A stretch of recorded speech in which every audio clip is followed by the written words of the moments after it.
Hey everyone, Travis Bowman here. I'm a fingerstyle guitar player and retro video game nerd. Usually I do reviews on much older games, but today I'd like to take a look at this co-op first-person shooter by the developer Rise Up. This game is available on Steam, Xbox, and PlayStation 5, and it supports crossplay between all three platforms. This is Roboquest.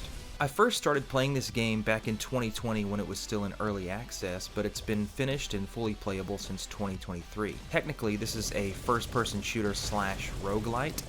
This isn't my favorite genre by any means, and I've grown a little tired of those 2D roguelites. It can be kind of exhausting to have to play through the same levels over and over again. However, there are some developers that add their own spin on it, and I can confidently say that Roboquest is one of the best roguelites that I've ever played, if not my favorite roguelite ever. This is a super fast-paced first-person shooter where you're encouraged to embrace the craziness. Your goal is to make it through each level, beat the boss, and then go on to the next one. Before you know it, you've reached the end of the game.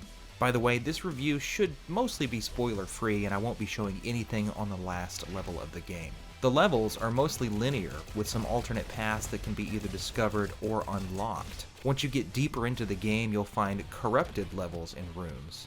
These contain higher level enemies that are much more difficult to defeat, and if you die, then it's game over and you have to start the run again from scratch. You've got a lot of different characters to choose from, and they're all robots with their own style and set of skills.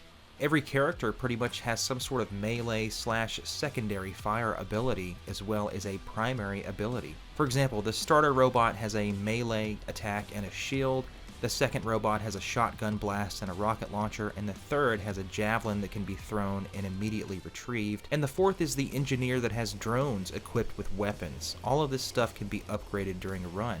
Each of these characters play very differently from each other, so finding which one that fits your playstyle is going to be a lot of fun. Each of these abilities can be leveled up with perks as you go on through the game, and although you won't get to do this every time, these upgrades aren't just for these abilities. Before we get into that, we should talk about how this game actually plays. The guns in this game are all randomly generated at the start of each level, and you can pick up new ones as you go along that are also randomly generated. You can't ever really just pick one weapon for every run. You're going to have to learn how to use each of them, because you'll never be able to choose your favorite unless it just pops up, and of course, it actually might. There are a ton of different styles of weapons in this game. We're talking LMGs, we're talking shock rifles, pistols, melee weapons like the shovel and the rapier. This game is absolutely upgrade crazy. Your weapons can go up in level, and they can also have some perks attached to them. You can find legendary weapons in the game marked by this orange color, but if you stick with the weapon long enough, you can also transform a vanilla weapon into a legendary by the end of your run. Elemental weapons are also a thing in this game. Certain weapons can have elemental damage added to them. The three elements in this game are fire, ice, and shock. A lot of perks can be stacked in this game. I've had runs where I'm literally unstoppable because of how lucky I got with the perks and upgrades. That being said, there's some strategy to this game too, once you learn about the perks and the upgrades that you'll receive. Despite being a super fast-paced game, there's a grindy element to it. I'm really attracted to a game that lets you earn newer and better stuff once you really play it a lot. I kind of hate having to lose everything once your run is finished, and then you have to start completely over. There's been times where that happens and I just say, okay, I'm gonna go do something else instead of play this game. I would definitely prefer a game that gives me rewards for all of my hard work that I can use later. That perfectly describes Roboquest. There are currency items in this game that you can spend in a run, but they don't carry over once your run is finished. Wrenches are the only currency that you get to keep after everything is over. These wrenches are spent on the skill tree, which of course makes your runs the tiniest bit easier next time. The amount of unlockable and hidden stuff in this game is actually pretty massive. You can get new characters, permanent perks called gadgets.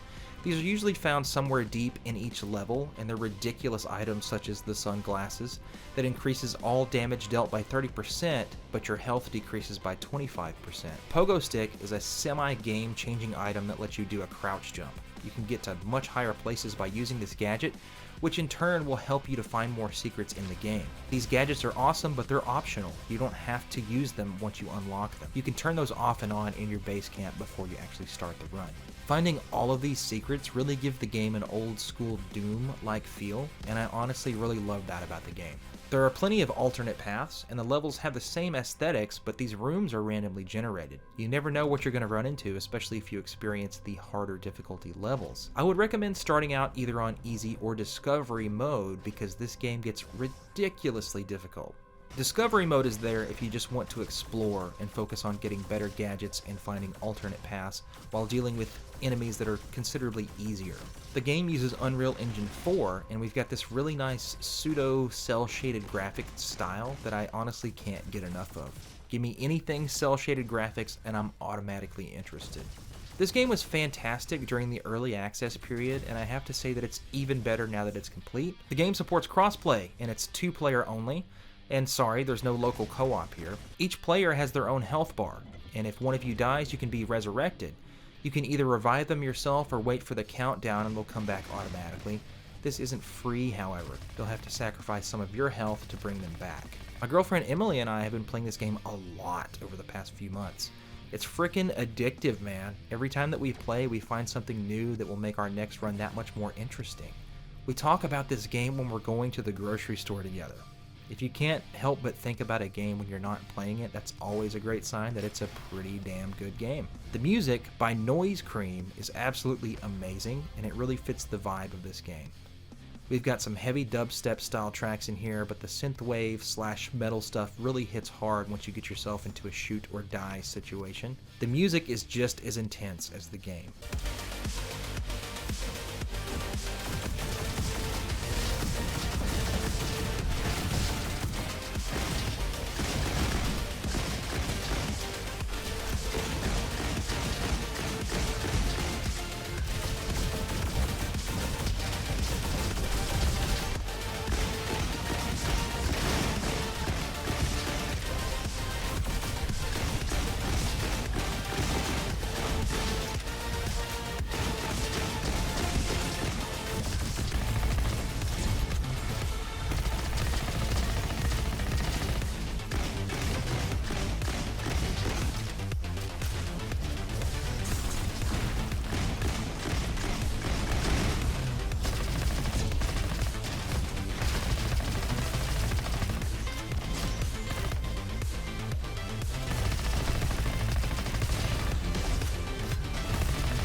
Time of this review, Roboquest has been out for about 5 years and is currently selling for around $25.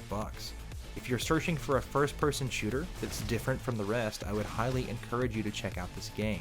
This is such a great game to get into solo, but it's even more fun when you have a friend to jump into it. Let me know what you guys think about Roboquest in the comments section below. Thanks for watching, thanks for subscribing, and I'll catch you guys at the next video. Thanks very much. Bye-bye.